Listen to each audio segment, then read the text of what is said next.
I'm Jared Haynes, and this is Rogue Outdoors. Today I want to talk to you about the Black Widow PL Longbow.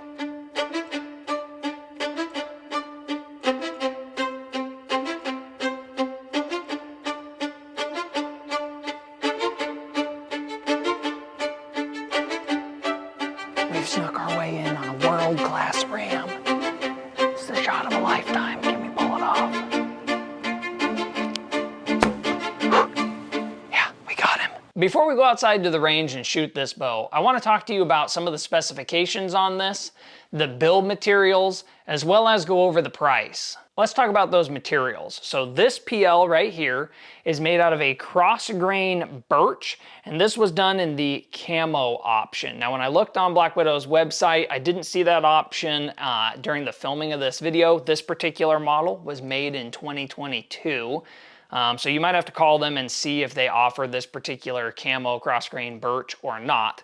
But that gets me to my next point of the finish. So I'm going to throw up some close-ups right here. This bow's finish looks immaculate. For being made in 2022, being hunted with a lot, you can see that the frost coating over the limbs and just the woodwork has stayed great. The colors are still vibrant, and the bows hold up really well. Now 2022 is definitely not an old bow when you're talking about bows like this, but that just shows you, what you can expect. If you're using it a lot, you're not going to see quick wear on these. I've seen ones that are back from the 80s and shot them, and they still look great today. Let's cover a few of the specifications on this bow, the grip, price, and then let's head outside, shoot some arrows, and we'll go over a little bit more information on the draw cycle and what kind of arrows are tuning with this. So this bow is 64 inches total length.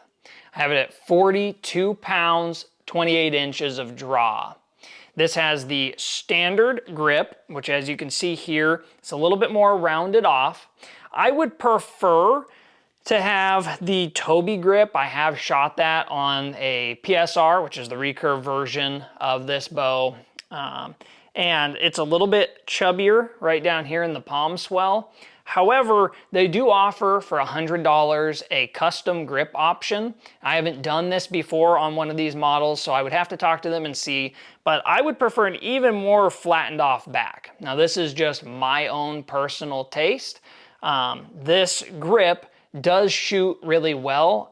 It's just, if you're a handgun person, the closest relation that I can say to it is like the Smith & Wesson Shield. It's a real ovaled off feeling, which for me, the way I come from a lot of flat backed compound bows, so that's not my favorite grip feel. However, even with it being rounded, this bow does shoot extremely well, as you're going to see here in a few minutes out on the range. But I would personally want to pursue that custom grip option and see if they could flatten it off just a tiny bit more. And then I would have that Toby grip swelling done right here. So a little bit chubbier, a little bit flatter. The last topic I want to talk about before going outside and shooting this is going to be the price. So the build, the way that you see it here, is going to be around $1,500. If I did that custom grip, you're going to add about $100 to that. And if you did a two-piece takedown, you're going to add a little bit more on top. But the way that you see it right here in the one piece, you're going to be around that $1,500, which to me, and I've said this in other bows that are in this category that I've reviewed, custom high-end traditional bows, I feel that that kind of a price is justifiable. These are an absolute beautiful piece of artwork. The machining and attention to detail is impeccable. Black Widow and a few other Boyers that make bows in this kind of category stand behind their products. So if something happens to this and you weren't being stupid with it, you give them a call, they're willing to work with you and take care of you. Their bows are meant to be a legacy piece of equipment. You pass this down to your kids, to your grandkids. And so because of that, when you think about it, the $1,500 to $1,700, depending upon how the build comes out and stuff, is totally justifiable. Like I said, I think that this is an amazing bow.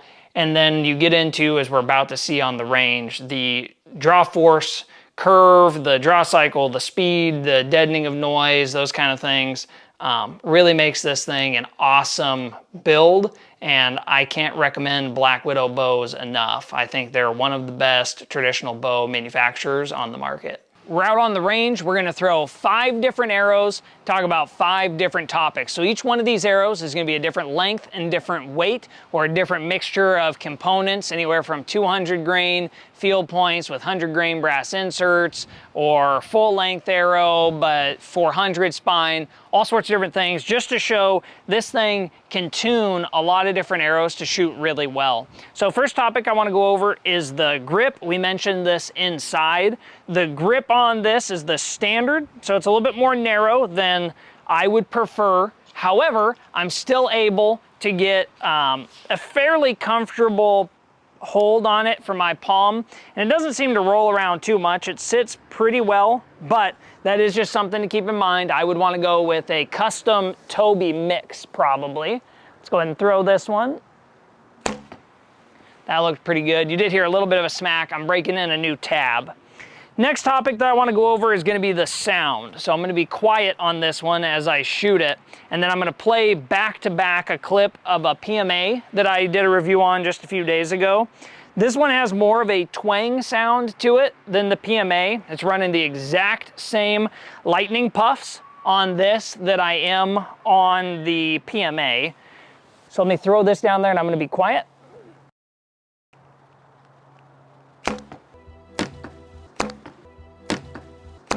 If you hear that, there's a little bit of that twang noise to it. Next topic is going to be the draw cycle. So on the draw cycle, I just tested a PMA and did a video on it. And the PMA, which is a recurve takedown model, 3-piece, it felt at 40 pounds like I was drawing 36-ish pounds, but had the speed of like a 42 pounder, if that makes sense.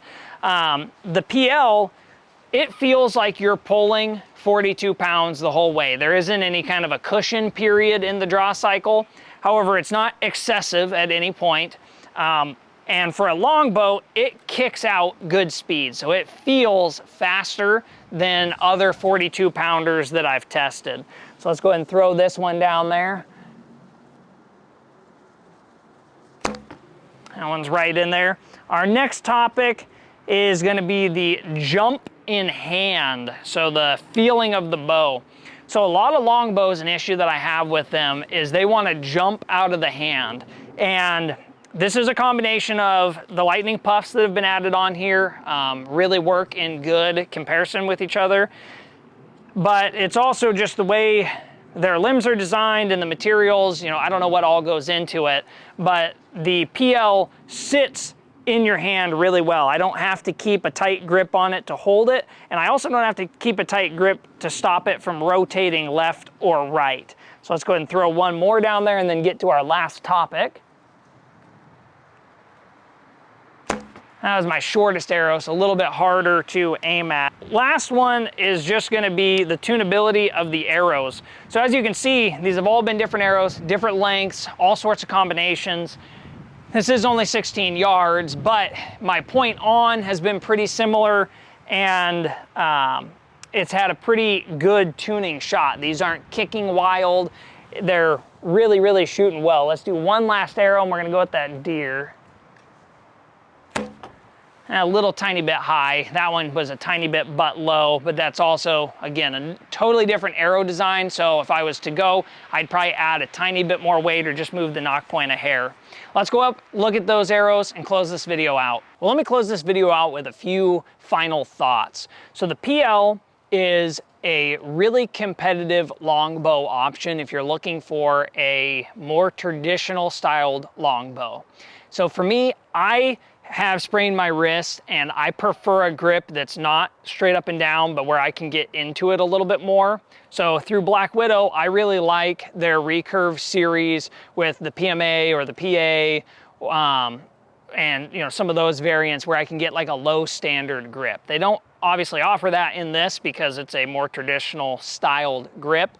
So for me, I would go with a different option because that's what I'm looking for. However, if you're looking for a more traditional style longbow grip, you don't have that issue of the wrist being up, the PL is an awesome option to consider. You have the 2-piece where it's split here and you can just pop the thing apart. Works really, really good.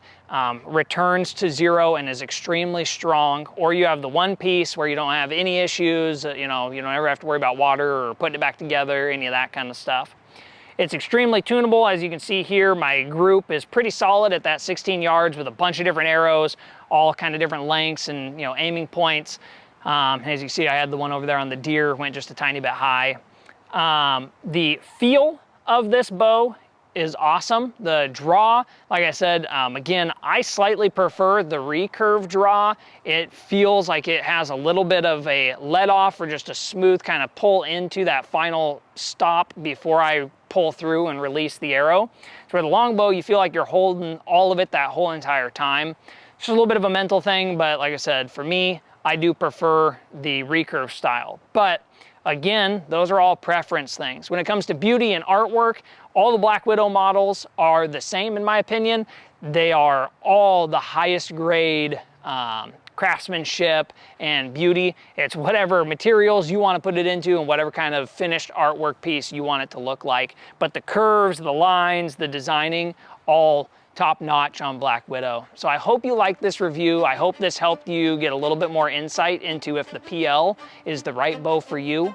If it did, please like and subscribe to the channel for more content like this coming out soon.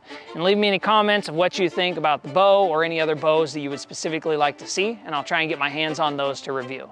Thank you for watching.